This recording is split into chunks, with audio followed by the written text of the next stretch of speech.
Assalamualaikum warahmatullahi wabarakatuh. Shalom, Om Swastiastu, Namo Buddhaya, salam kebajikan. Pada kesempatan kali ini, kami dari kelompok 1 akan membahas materi mengenai materi chapter 11, yaitu Establishing Strategic Pay Plans. Oke, pertama-tama kami akan memperkenalkan dulu anggota dari tim kami, yaitu tim 1, ada Samuel Putra Pratama dengan NIM 2021 60021, ada Felix Christopher dengan NIM 2021 60054, ada Afrizal Ari dengan NIM 2021 60188, ada saya sendiri Hesti Maidina dengan NIM 2021 60230, ada Deta Nugraha dengan NIM 2021 60273, dan yang terakhir ada Fakih Abdul Malik dengan NIM 2021 60319. Oke, yang pertama kita akan membahas mengenai basic factors in determining pay rates. Kompensasi karyawan itu mencakup semua bentuk pembayaran yang diberikan kepada karyawan dan yang timbul dari pekerjaan mereka. Nah, biasanya itu memiliki dua komponen utama, yaitu pembayaran keuangan secara langsung dan juga pembayaran keuangan tidak langsung. Di dalam pembayaran keuangan langsung itu ada apa aja sih? Ada upah, gaji, insentif, komisi, dan juga bonus. Sedangkan di pembayaran keuangan tidak langsung itu seperti manfaat keuangan, seperti contohnya asuransi dan juga liburan yang dibayar majikan. Pada gilirannya, pemberi pekerja dapat melakukan pembayaran keuangan langsung kepada si karyawan berdasarkan peningkatan waktu atau berdasarkan kinerja. Pembayaran berdasarkan waktu itu sampai sekarang itu masih mendominasi. Nah, pada zaman sekarang itu kebanyakan perusahaan banyak memberikan upah kepada karyawan itu dalam kurun waktu 1 bulan.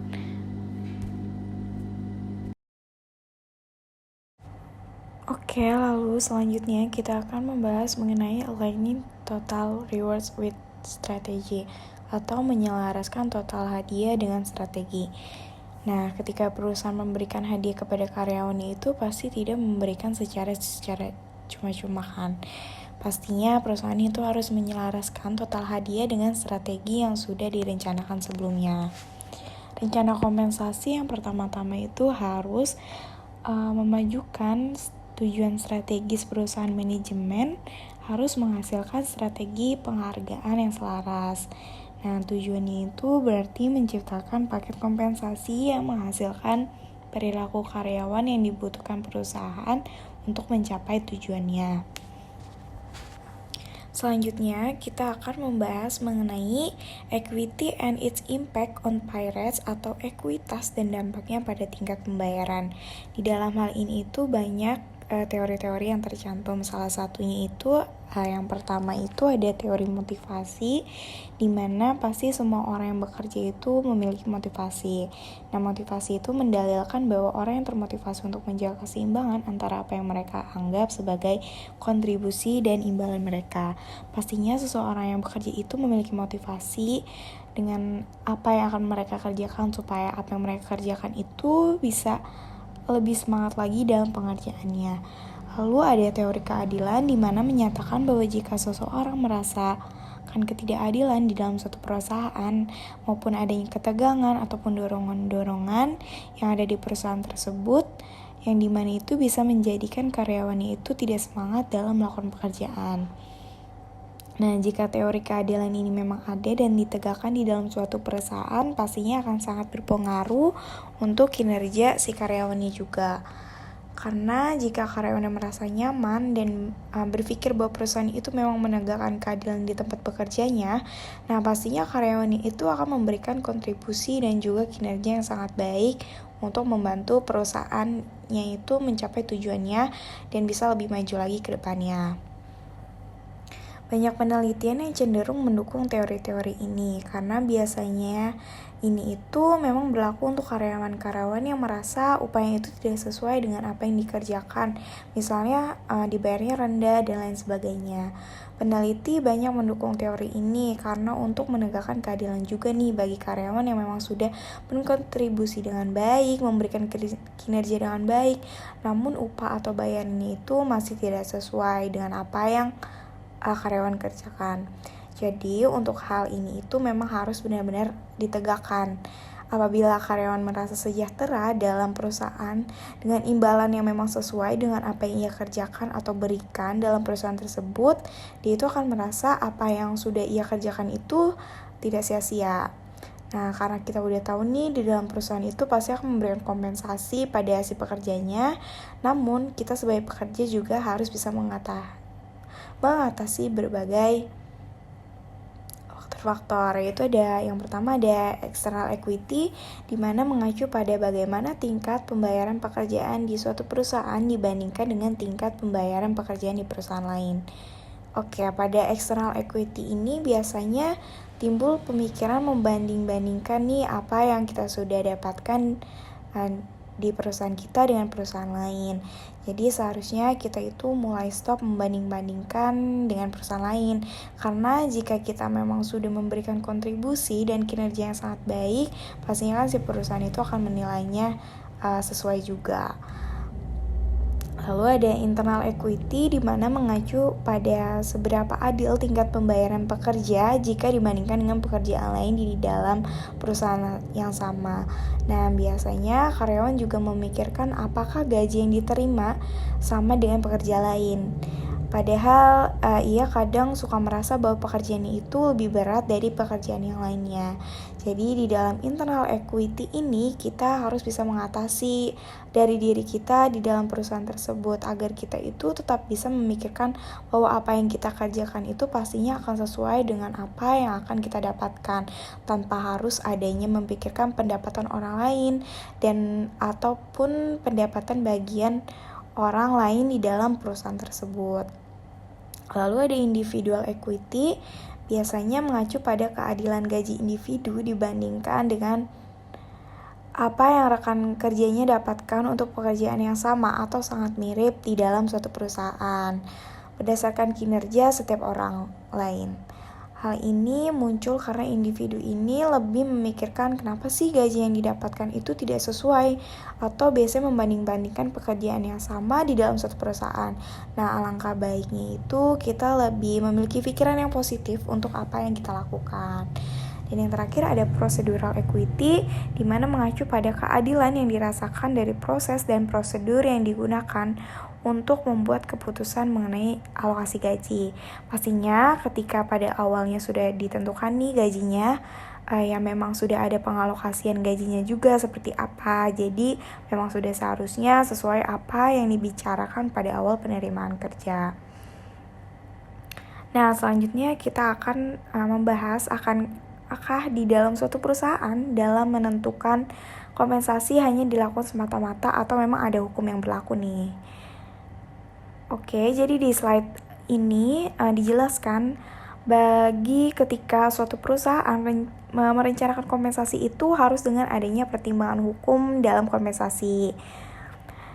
Jika perusahaan itu akan membuat kompensasi di dalam perusahaan, tentunya harus ada hukum pertimbangan atau pertimbangan hukumnya nih.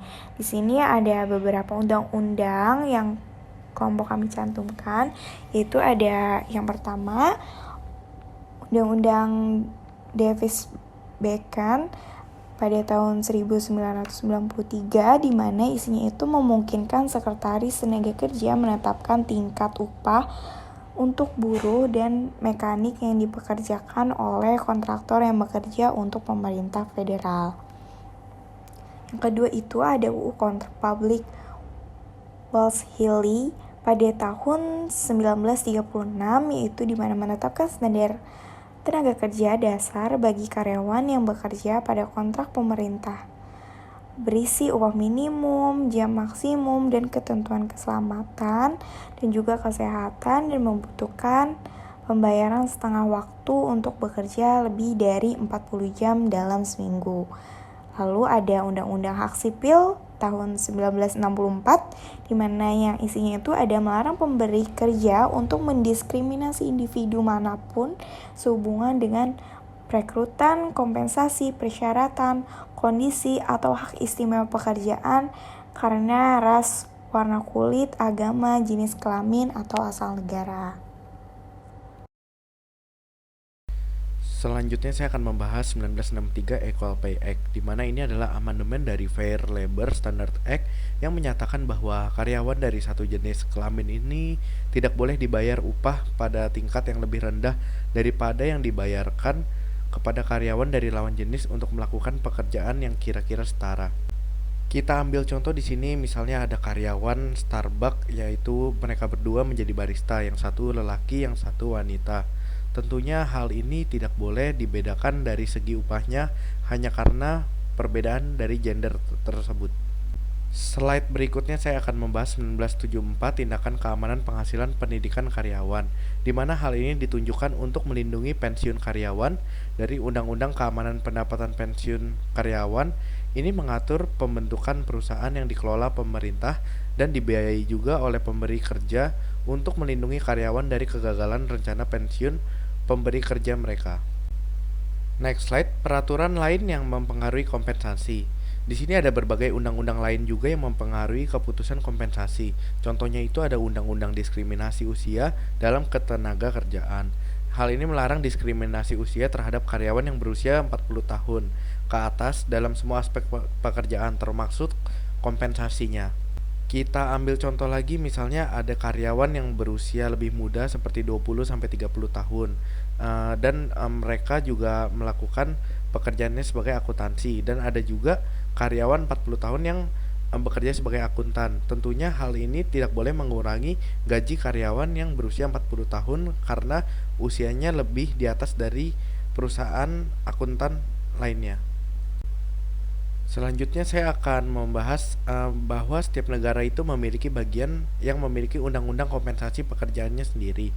Nah, tujuannya itu untuk memberikan penghasil yang cepat, yang pasti dan wajar pada korban kecelakaan kerja. Nah, contohnya ini ada Undang-Undang Jaminan Sosial tahun 1935, memberikan kompensasi pengangguran bagi pekerja yang menganggur bukan karena kesalahan mereka sendiri hingga 26 minggu. Jadi misalnya kita ambil contoh, ada satu toko, misalnya Starbucks, kita ambil contoh kebakaran. Nah, ini kan karyawannya harus dirumahkan dahulu. Nah, ini karyawan yang dirumahkan ini kan menganggur tapi bukan karena kesalahan mereka. Nah, ini kita juga ada kompensasi sosial jaminan tahun 1935, itu diberikan upah hingga 26 minggu. Selanjutnya ada pengaruh serikat pekerja terhadap keputusan kompensasi.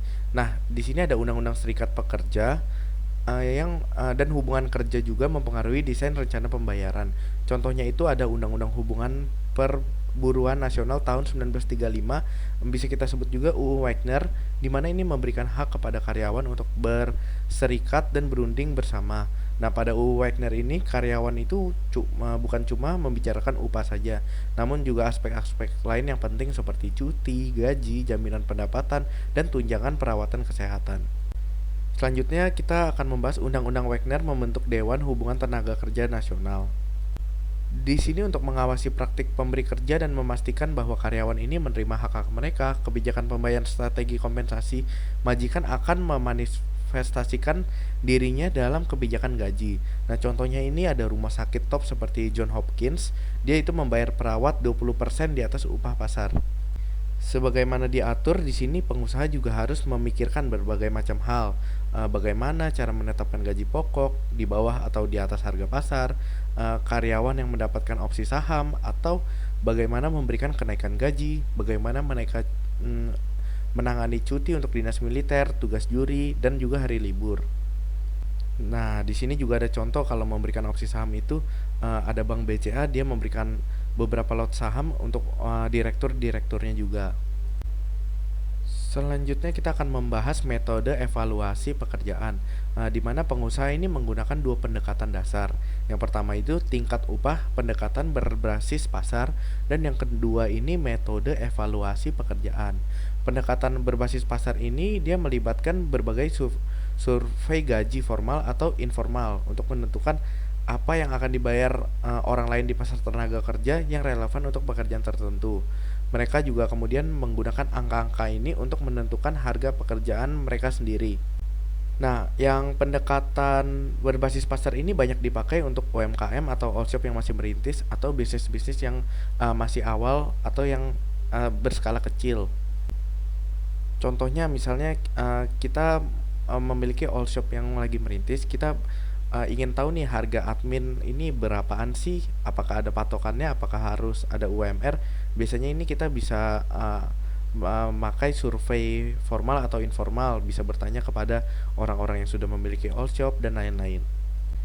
Kalau berdasarkan evaluasi pekerjaan, ini menghasilkan struktur atau hierarki upah atau gaji. Ini menunjukkan tingkat pembayaran untuk berbagai pekerjaan atau kelompok pekerjaan. Pekerjaan yang memiliki kompleksitas dan tanggung jawab yang lebih besar tentu gajinya juga lebih besar. Di sini kita ambil contoh upah seorang cleaning service dan general manager pasti berbeda karena tugas yang harus dilakukan juga pasti lebih berat dari general manager tersebut.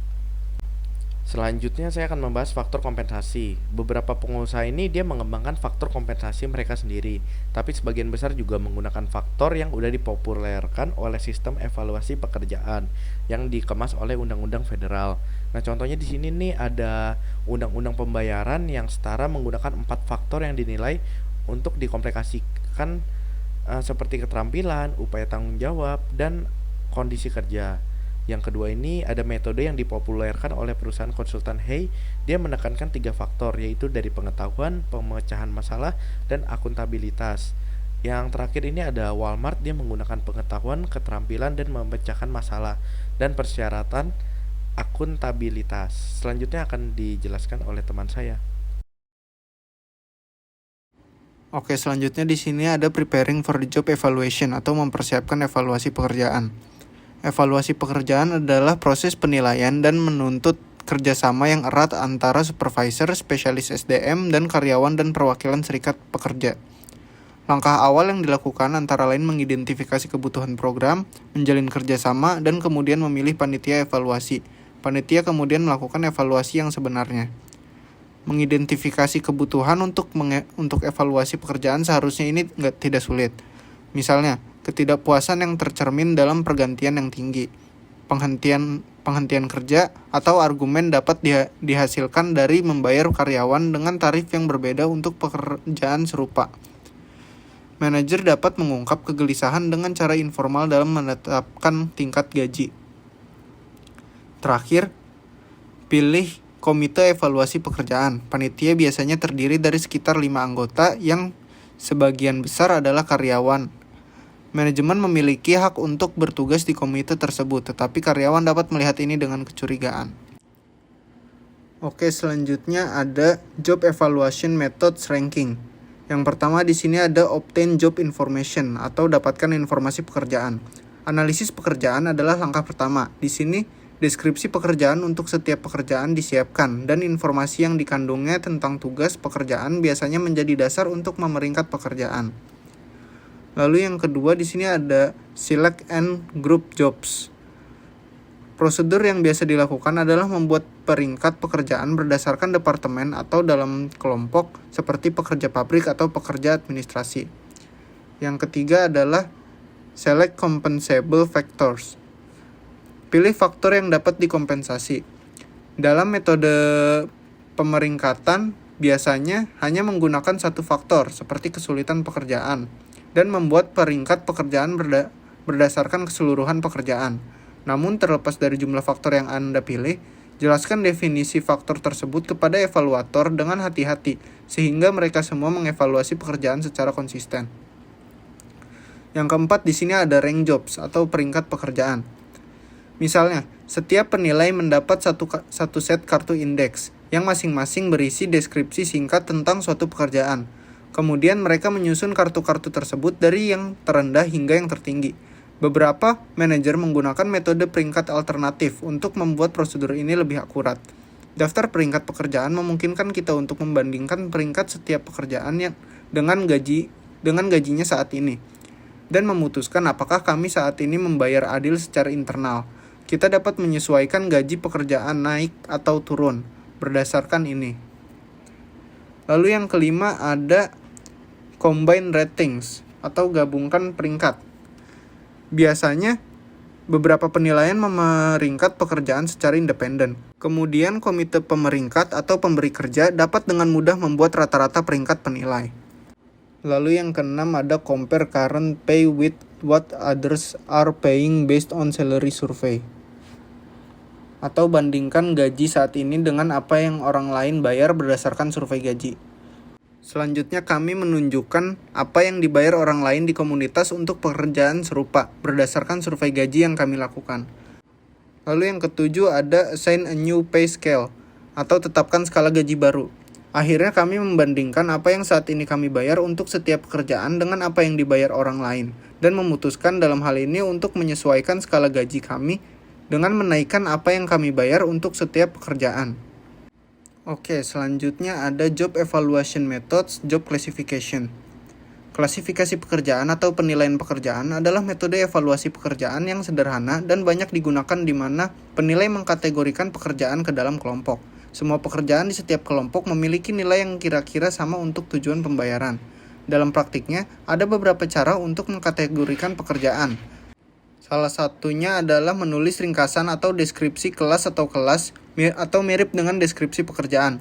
Anda kemudian menempatkan pekerjaan ke dalam kelas atau nilai berdasarkan seberapa cocok mereka dengan deskripsi ini. Metode klasifikasi memiliki beberapa keunggulan. Yang utama adalah bahwa sebagian besar pemberi kerja biasanya akhirnya mengelompokkan pekerjaan ke dalam kelas atau tingkatan. Terlepas dari metode evaluasi yang mereka gunakan, mereka melakukan ini untuk menghindari keharusan menetapkan harga secara terpisah untuk lusinan atau ratusan pekerjaan. Tentu saja klasifikasi pekerjaan secara otomatis mengelompokkan pekerjaan majikan ke dalam kelas. Kekurangannya adalah tidak mudah untuk menulis deskripsi kelas atau kelas, dan diperlukan pertimbangan yang cukup untuk menerapkannya. Selanjutnya di sini ada job evaluation methods, point method. Tujuan keseluruhan metode poin adalah untuk menentukan sejauh mana pekerjaan yang Anda evaluasi mengandung faktor kompensasi yang dipilih. Ini melibatkan mengidentifikasi beberapa faktor kompensasi untuk pekerjaan, serta sejauh mana setiap faktor hadir dalam setiap pekerjaan. Metode titik evaluasi pekerjaan adalah metode evaluasi pekerjaan yang paling populer saat ini. Selanjutnya ada computerized job evaluations atau evaluasi pekerjaan terkomputerisasi. Menggunakan metode evaluasi pekerjaan seperti metode poin dapat memakan waktu. Mengumpulkan informasi tentang berapa banyak dari setiap faktor kompensasi yang terkandung dalam pekerjaan adalah proses yang membosankan. Sebagian besar sistem komputerisasi semacam itu memiliki dua komponen utama. Pertama, kuesioner terstruktur. Ini berisi item seperti masukan jumlah total karyawan yang melapor ke posisi ini. Kedua, sistem tersebut dapat menggunakan model statistik. Ini memungkinkan program komputer untuk menentukan harga pekerjaan kurang lebih secara otomatis dengan menetapkan poin berdasarkan tanggapan kuesioner. Lalu selanjutnya, ada cara membuat rencana pembayaran kompetitif pasar. Ada 16 langkah dalam menciptakan rencana pembayaran yang kompetitif di pasar. Yang pertama yaitu pilih pekerjaan tolok ukur. Pekerjaan benchmark adalah perwakilan dari pekerjaan yang perlu dievaluasi oleh pemberi kerja. Seperti petugas akuntansi, mereka harus umum di kalangan pengusaha, sehingga memudahkan untuk mensurvei apa yang dibayar pesaing untuk pekerjaan serupa. Yang kedua ada pilih faktor kompensasi. Pilihlah faktor kompensasi tergantung pada tradisi sebagaimana dicatat Equal Pay Act tahun 1963 menggunakan 4 faktor kompensasi, yaitu keterampilan, usaha, tanggung jawab, dan kondisi kerja. Dan pada pertimbangan strategis dan praktis. Misalnya, jika keunggulan kompetitif perusahaan Anda adalah kualitas, Anda mungkin mengganti tanggung jawab atas kualitas untuk kondisi kerja, atau hanya menambahkannya sebagai faktor kelima. Majikan harus hati-hati mendefinisikan setiap faktor. Hal ini untuk memastikan bahwa masing-masing anggota komite evaluasi akan menerapkan faktor-faktor tersebut dengan konsisten.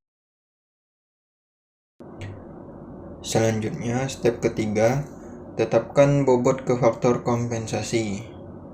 Nah, setelah memilih faktor-faktor yang dapat dikompensasikan, langkah selanjutnya adalah menentukan bobot dari setiap faktor.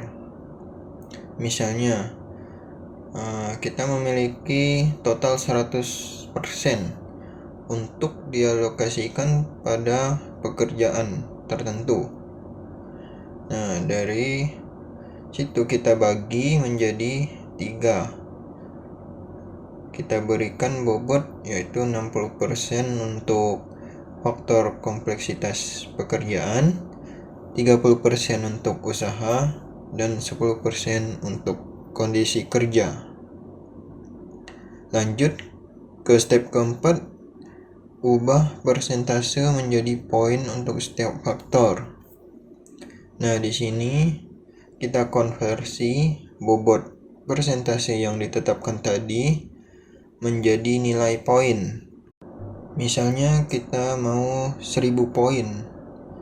Nah, lalu tinggal kita kalikan 1000 poin dikali bobot yang telah ditetapkan tadi, sehingga dari 1000 poin kita kalikan 60% didapat 600 poin untuk kompleksitas pekerjaan.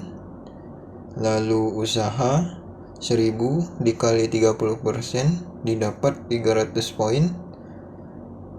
Lalu untuk kondisi kerja 1000 dikali 10% didapat 100 poin. Next, step kelima, tentukan derajat setiap faktor. Nah, di sini kita bagi setiap faktor menjadi derajat. Nah, biasanya tidak lebih dari 5 atau 6 derajat. Dan jumlah sebenarnya sebagian besar tergantung pada penilaian. Jadi, jika semua karyawan bekerja baik di kantor yang tenang dan ber-AC atau di pabrik yang bising dan panas, maka 2 derajat mungkin cukup untuk faktor kondisi kerja. Jumlah derajat tidak perlu sama untuk setiap faktor, namun harus membatasi derajat ke jumlah yang diperlukan untuk membedakan antar pekerjaan. Lalu kita lanjut ke step ke-6. Tentukan untuk setiap faktor poin derajat faktornya. Nah, di sini kita tetapkan poin untuk setiap derajat dari setiap faktor yang dapat dikompensasikan.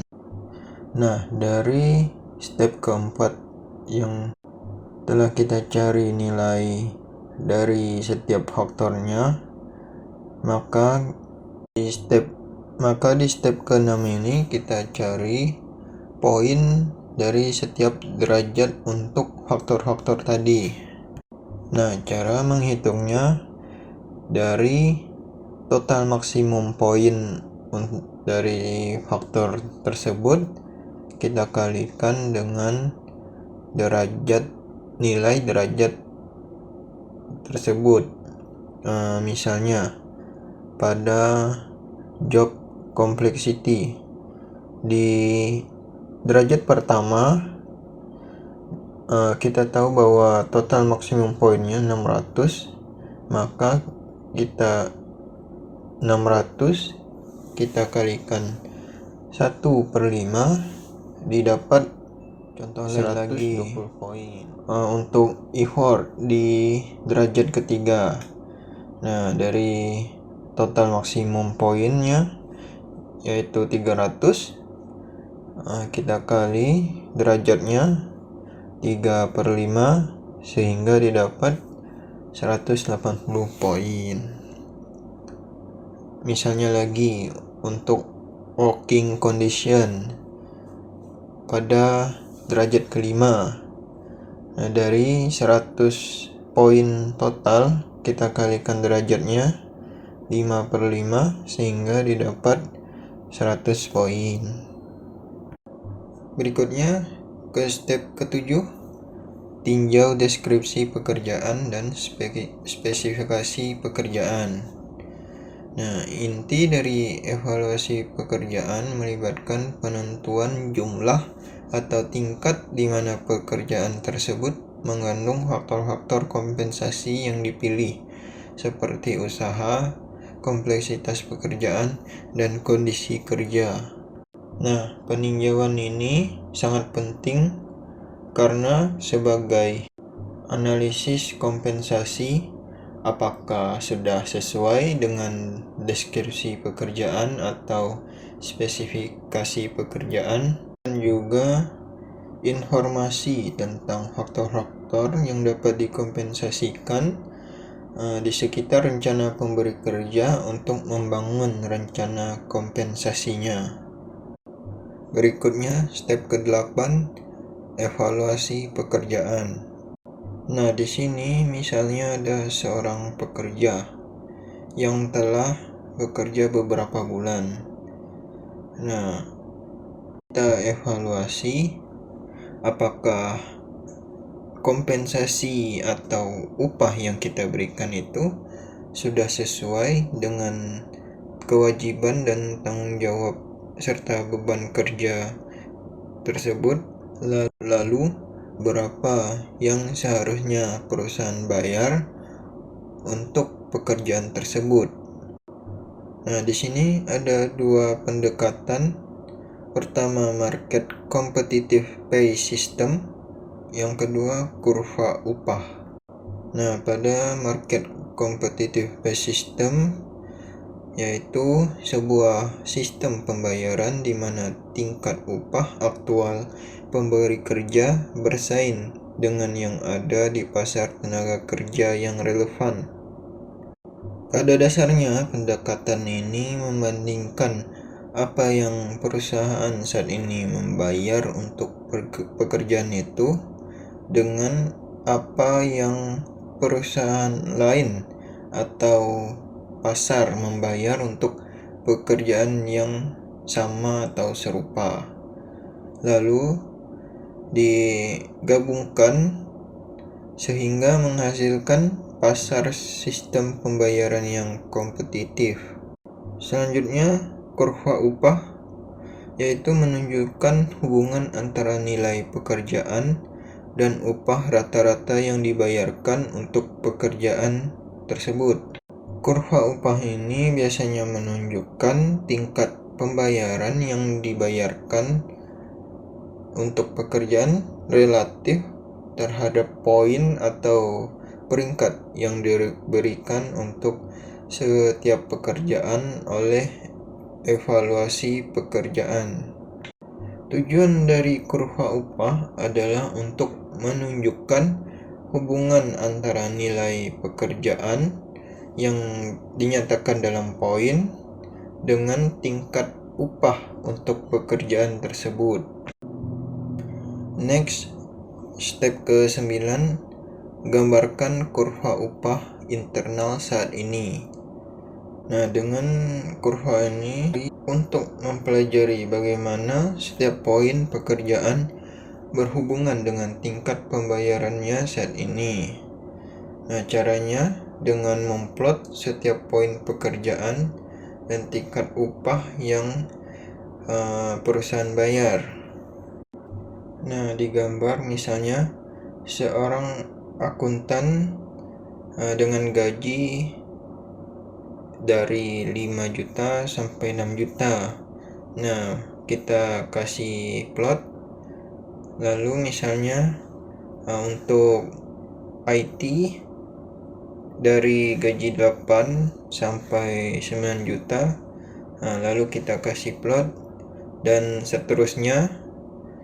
Lalu kita tarik garis rata-rata upah yang perusahaan bayar saat ini sehingga terbentuk kurva upah internal. Lalu step berikutnya, step ke-10, lakukan analisis pasar, survei gaji. Nah, survei ini bertujuan untuk menentukan tingkat upah yang berlaku. Survei gaji yang baik memberikan tingkat upah khusus untuk pekerjaan tertentu. Survei mengumpulkan informasi yang diperlukan untuk menggambar kurva upah eksternal untuk pekerjaan kita berdasarkan apa yang dibayar perusahaan lain untuk pekerjaan serupa. Nah, survei gaji ini digunakan untuk mengetahui misalnya seorang akuntan di perusahaan lain itu digaji berapa, misalnya 6 sampai 7 juta, atau seorang IT di perusahaan X digaji 9 sampai 10 juta. Atau bisa juga mengambil data-data dari sumber-sumber terpercaya, misalnya data dari Disnaker tentang gaji untuk pekerjaan-pekerjaan tertentu. Berikutnya, step ke-11, gambarkan kurva upah pasar eksternal. Nah, setelah kita dapat informasi gaji pekerjaan tersebut dari pihak eksternal, maka kita buat plot tersebut seperti pada gambar. Lalu kita tarik garis rata-rata upah untuk perusahaan eksternal. Nah, sehingga didapat kurva upah pasar eksternal. Selanjutnya akan dijelaskan oleh teman saya. Terima kasih. Bandingkan dan sesuaikan tarif upah saat ini dan pasar untuk pekerjaan. Berdasarkan perbandingan kurva upah saat ini atau interval dan kurva upah pasar atau eksternal pada gambar 11-9, kita harus memutuskan apakah akan menyesuaikan tingkat upah saat ini untuk pekerjaan kita. Dan jika ya, bagaimana caranya? Pertimbangan strategis mempengaruhi keputusan ini. Apakah aspirasi strategis?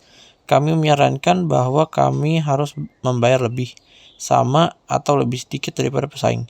Misalnya, kita mungkin memutuskan untuk menaikkan kurva upah internal, menaikkan kurva upah internal kita saat ini ke atas, dan dengan demikian memberi setiap orang kenaikan gaji, atau ke bawah, dan dengan demikian mungkin menahan kenaikan gaji untuk beberapa waktu, atau mungkin menyesuaikan kemiringan kurva upah internal untuk meningkatkan apa kita membayar upah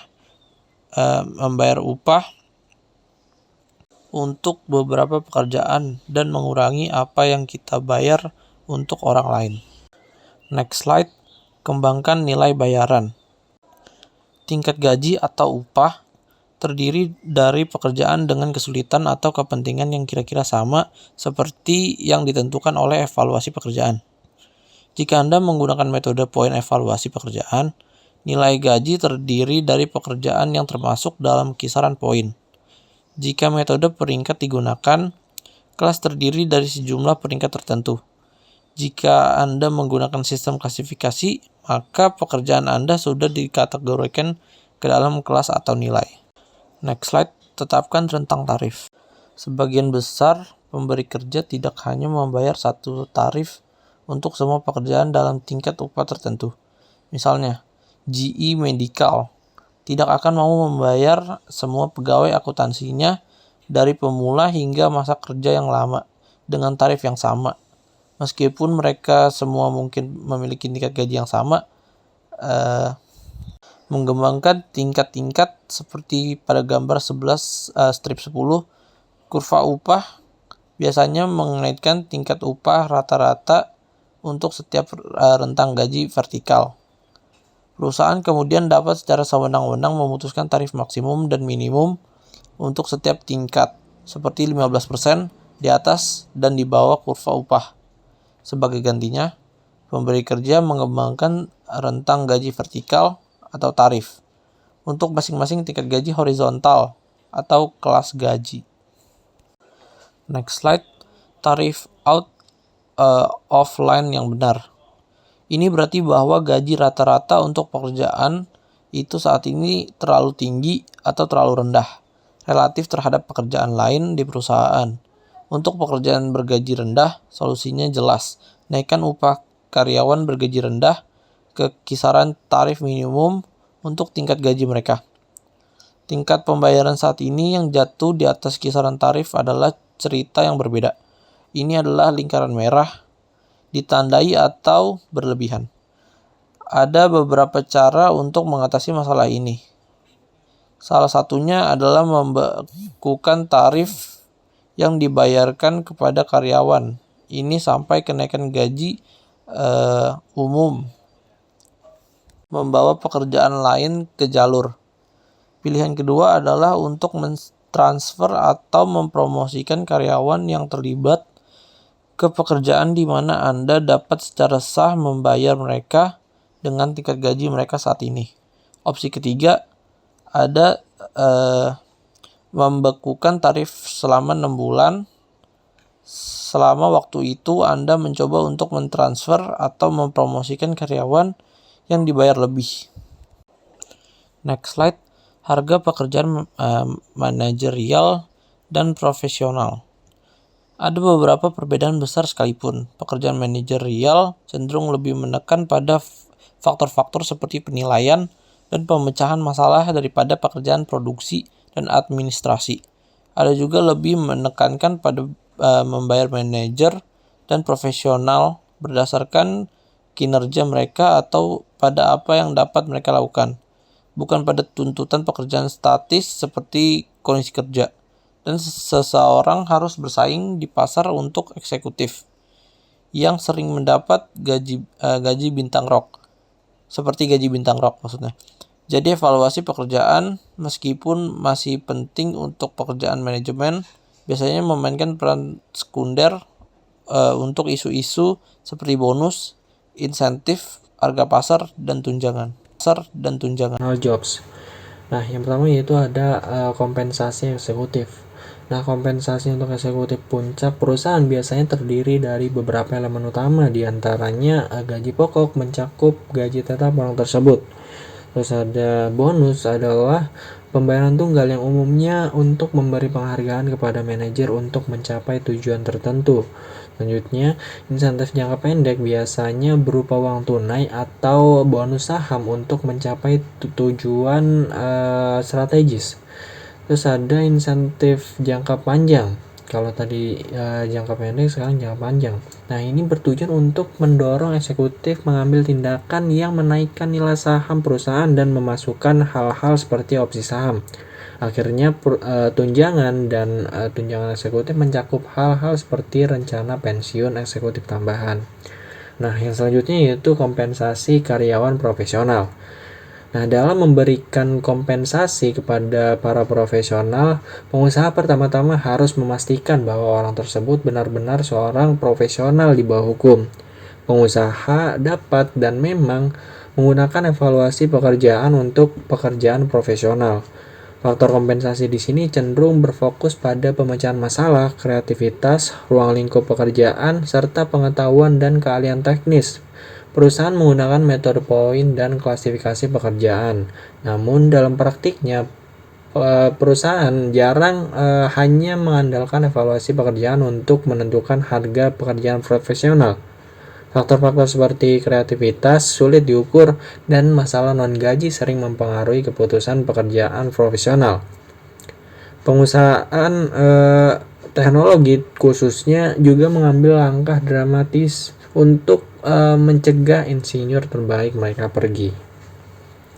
Nah, yang selanjutnya yaitu kita akan membahas tentang contemporary topics in compensation. Nah, di bagian ini kita akan melihat 5 topik kompensasi kontemporer. Yang penting yang pertama yaitu gaji berbasis kompetensi, yang kedua broadbanding, yang ketiga nilai sebanding, yang keempat pengawasan dewan atas gaji eksekutif, dan yang terakhir penghargaan total. Nah, yang pertama yaitu pembayaran berbasis kompetensi. Nah, beberapa manajer mempertanyakan apakah evaluasi pekerjaan yang memasukkan pekerjaan ke dalam lubang sempit seperti mekanis 1, mekanis 2, dan seterusnya mungkin tidak benar-benar kontraproduktif. Misalnya, sistem kerja berkinerja tinggi tergantung pada tugas pekerjaan multi keterampilan yang fleksibel dan pada kerja tim. Dan tidak ada tempat lagi bagi karyawan untuk mengatakan bahwa itu bukan pekerjaan saya. Nah, pembayaran berbasis kompetensi ini bertujuan untuk menghindari masalah seperti itu. Dengan gaji kompetensi yang umumnya berdasarkan keterampilan atau pengetahuan, kita akan membayar karyawan untuk keterampilan dan pengetahuan yang mampu dia gunakan daripada untuk bertanggung jawab atau jabatan pekerjaan yang dia pegang saat ini. Kompetensi adalah karakteristik pribadi yang dapat ditunjukkan seperti pengetahuan, keterampilan, dan perilaku pribadi seperti kepemimpinan. Nah, yang selanjutnya yaitu broadband. Nah, sebagian besar perusahaan berakhir dengan rencana pembayaran yang memasukkan pekerjaan ke dalam kelas atau tingkatan. Nah, masing-masing dengan kisaran tingkat pembayaran vertikal sendiri. Nah, broadbanding berarti membagi nilai gaji menjadi hanya beberapa tingkat atau kelompok yang lebar, yang masing-masing berisi rentang pekerjaan dan tingkat gaji yang relatif luas. Sebuah perusahaan dapat membuat broadband untuk semua pekerjaannya atau untuk kelompok tertentu, misalnya manajer atau profesional. Kisaran tingkat pembayaran vertikal dari masing-masing broadband relatif besar karena berkisar dari pembayaran minimum kelas terendah perusahaan yang bergabung ke broadband hingga pembayaran maksimum kelas gabungan tertinggi. Nah, hal ini dapat mempermudah untuk melatih seorang pada pekerjaan tingkat yang lebih tinggi atau meminta mereka mengisi waktu untuk pekerjaan tingkat yang lebih rendah tanpa mengkhawatirkan tingkat gaji. Oke, yang selanjutnya yaitu masih dalam topik kontemporer dalam kompensasi, yaitu ada nilai sebanding. Nah, nilai yang sebanding ini mengacu pada persyaratan untuk membayar laki-laki dan perempuan pada upah yang sama untuk pekerjaan yang tidak serupa tapi memiliki nilai yang sebanding, misalnya diukur dengan poin pada pemberi kerja. Nah, nilai sebanding memiliki implikasi untuk evaluasi pekerjaan. Hampir setiap kasus sebanding yang sampai ke pengadilan melibatkan metode titik evaluasi pekerjaan. Dengan menetapkan poin untuk pekerjaan yang berbeda, rencana poin memfasilitasi peringkat komparatif antara pekerjaan yang berbeda. Nah, yang selanjutnya yaitu pengawasan dewan atas pembayaran eksekutif. Nah, Dewan Direksi perusahaan bertanggung jawab untuk menetapkan dan menyetujui gaji eksekutif puncak dan Dewan saat ini meneliti gaji itu karena dua alasan. Yang pertama yaitu peraturan atau hukum pemerintah, yang kedua yaitu aktivisme atau ketidakadilan pemegang saham. Nah, yang pertama itu undang-undang memberikan pengawasan kepada berbagai lembaga pemerintah atas gaji eksekutif. Yang kedua yaitu gaji CEO dibandingkan dengan gaji rata-rata pekerja telah menjamur dalam sekitar 20 tahun terakhir. Kesenjangannya sekitar 6 kali lebih besar daripada saat itu. Oleh karena itu, Dewan menghadapi aktivisme pemegang saham dalam pembayaran eksekutif. Firma hukum mengajukan gugatan class action yang menuntut informasi dari perusahaan tentang keputusan gaji eksekutif senior mereka. Oke, yang selanjutnya yaitu kita akan membahas tentang Employee Engagement Guide for Managers. Yang pertama yaitu program hadiah total. Nah, penghargaan total merupakan konsep penting dalam manajemen kompensasi.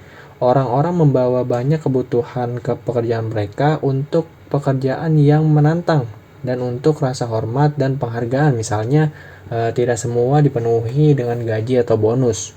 Yang selanjutnya yaitu total imbalan dan keterlibatan karyawan. Nah, dalam hal keterlibatan karyawan, baik imbalan material maupun non-materi, penghargaan total tampak penting. Namun, penghargaan tidak terwujud seperti sifat pekerjaan atau kualitas pekerjaan dan peluang pengembangan karir memiliki dampak yang tinggi atau sangat tinggi pada keterlibatan dan kinerja bila dikombinasikan dengan gaji pokok dan insentif atau bonus jangka pendek. Oleh karena itu, tidak heran jika banyak pemberi kerja dengan keterlibatan tinggi menekankan penghargaan total. Selain menawarkan pekerjaan seperti itu, pemberi kerja harus mengeluarkan pernyataan penghargaan total secara berkala. Buat daftar semua penghargaan finansial dan non-keuangan yang ditawarkan perusahaan dan catat pentingnya penghargaan itu bagi kesejahteraan karyawan secara keseluruhan. Hal ini meningkatkan dampaknya. Nah, sekian presentasi materi dari kelompok kami. Selanjutnya saya akan membacakan application case pada chapter 11 ini. Terima kasih. Oke, selanjutnya saya akan membacakan study case tentang ketidaksetaraan gaji di AstraZeneca. Nah, lebih dari 50 tahun setelah disahkannya Actual Pay Act, wanita di Amerika masih mendapatkan sekitar 80 sen untuk setiap dolar yang diperoleh seorang pria. Nah, itu menambah kerugian bagi pekerja wanita rata-rata sekitar 380.000 dolar seumur hidup. Kantor Program Kepatuhan Kontrak Federal atau OFCCP, Departemen Tenaga Kerja Amerika Serikat menandatangani perjanjian dengan AstraZeneca, sebuah perusahaan farmasi internasional yang besar. Nah, agar perusahaan membayar beberapa rekan penjualan wanitanya sejumlah 250 juta dolar, AstraZeneca memiliki kontrak senilai lebih dari 2 miliar dolar dengan Departemen Urusan Veteran Amerika Serikat untuk menyediakan obat-obatan ke rumah sakit di seluruh negeri. Nah, itu membuatnya tunduk pada pemerintah eksekutif 11246 yang bertujuan untuk memastikan bahwa karyawan kontraktor dan subkontraktor Amerika Serikat dengan kontrak federal membayar karyawan mereka secara adil tanpa memandang jenis kelamin, ras, warna kulit, agama, dan asal negara. Nah, setelah melakukan tinjauan kepatuhan, OFCCP menyimpulkan bahwa AstraZeneca melanggar perintah eksekutif 11246 dengan gagal memastikan karyawan wanita tertentu dibayar secara adil. Nah, menurut gugatan OFCCP, pusat bisnis AstraZeneca secara rutin membayar beberapa spesialis penjualan farmasi tingkat 3, yaitu perawatan dasar dan perawatan khusus wanita rata-rata 1.700 dolar lebih sedikit daripada pria dengan posisi yang sama. Karena kebijakan kerahasiaan gaji perusahaan, banyak wanita tidak tahu bahwa mereka dibayar lebih rendah. Nah, selain penyelesaian keuangan, AstraZeneca dan OFCCP akan meninjau catatan karyawan wanita perusahaan di 14 negara bagian. Nah, jika mereka menemukan bukti statistik tambahan tentang diskriminasi upah, perusahaan itu harus memperbaikinya. Sehubungan dengan study case yang di atas, di sini ada beberapa pertanyaan beserta jawabannya. Pertanyaan pertama itu, meskipun kasus dengan OFCCP ditutup, kami bertanya-tanya apakah ada penjelasan yang tidak terlalu diskriminatif mengapa tenaga penjualan wanita kami rata-rata berpenghasilan lebih rendah daripada pria. Jika demikian, apa mereka? Ada beberapa hal kemungkinan penjelasan ini mengapa terjadinya kesenjangan upah di dalam gender. Hal ini bisa saja disebabkan oleh perbedaan dalam pekerjaan pria dan juga wanita dalam peranan pekerjaan di mana mereka bekerja. Perbedaan pengalaman dan juga pendidikan merupakan salah satu pemicu dari adanya kesenjangan upah gender. Tidak hanya itu saja, kesenjangan gaji juga bisa disebabkan adanya perbedaan antara tingkat pengalaman kerja, jenis pekerjaan, tingkat pendidikan, jabatan, dan lokasi bekerja antara kaum pria dan juga wanita. Kesenjangan upah bisa juga terjadi antara wanita dan juga pria, juga disebabkan oleh jam kerjanya yang dipilih oleh para pekerja wanita itu. Karena wanita itu biasanya rata-rata cenderung memilih pekerjaan yang memiliki waktu yang fleksibel, sehingga masih bisa mengurus keluarganya di rumah dan mengurus pekerjaan rumah juga, sehingga biasanya upah yang didapatkan itu akan lebih sedikit dibandingkan dengan pria. Yang kedua yaitu perusahaan kami sendiri sekarang menggunakan metode poin untuk mengevaluasi pekerjaan untuk tujuan pembayaran, dan setiap kelas pekerjaan yang dihasilkan juga memiliki kisaran tarif yang terkait dengannya. Rekan penjualan sekarang dibayar gaji yang tidak didasarkan pada pembayaran insentif. Nah, di sini disuruh untuk menyebutkan 3 hal spesifik yang dapat kita lakukan untuk memastikan bahwa masalah serupa atau penggajian yang tidak adil berdasarkan jenis kelamin tidak muncul lagi dengan asumsi mereka terus menggunakan rencana poin. Nah, di sini menurut kelompok kami, point system atau metode poin merupakan cara yang sangat populer dalam praktik saat ini atau sekarang ini, karena sifat-sifat metode ini dianggap lebih cermat dalam menentukan suatu jabatan. Nah, berdasarkan suatu penelitian, point system merupakan cara yang banyak dipakai untuk mengevaluasi jabatan dalam kaitannya dengan penetapan gaji. Di samping tujuannya kelak untuk menetapkan gaji, dalam sistem ini ditetapkan nilai-nilai atau poin-poin dari setiap critical factor, mulai dari minimum sampai maksimum. Dan 3 hal spesifik yang dapat dilakukan untuk memastikan bahwa pembayaran tidak adil berdasarkan gender tidak terjadi lagi, yaitu yang pertama, memandang karyawan dengan adil tanpa membeda-bedakan gender, ras, warna kulit, agama, dan asal-usul nasional. Yang kedua yaitu melakukan negosiasi gaji saat melakukan wawancara. Nah, yang ketiga yaitu melakukan pelatihan pekerjaan agar mereka mempunyai kemampuan yang baik sehingga tidak ada kesenjangan upah. Nah, yang selanjutnya yaitu kita masuk ke pertanyaan ketiga, yaitu skema kompensasi seperti apa yang akan Anda rekomendasikan untuk kami dan mengapa? Nah, menurut kelompok kami merekomendasikan kompensasi jenis performance based pay karena dengan jenis kompensasi ini lebih sesuai dengan jenis pekerjaan yang dilakukan. Nah, dengan jenis kompensasi performance based pay, maka akan mendapatkan atau menciptakan nilai yang sebanding dengan pembayaran yang sama, karena setiap jabatan yang mempunyai nilai yang sama bagi setiap organisasi harus dibayar pula. Selain menyediakan pembayaran finansial langsung dengan memberikan gaji berdasarkan waktu kerja dan kinerja, juga harus menyediakan pembayaran finansial tidak langsung dengan memberikan asuransi pada karyawan. Oke, sekian presentasi materi dan pembahasan application case chapter 11 ini. Semoga teman-teman dapat memahami apa isi dari materi chapter 11 ini. Terima kasih.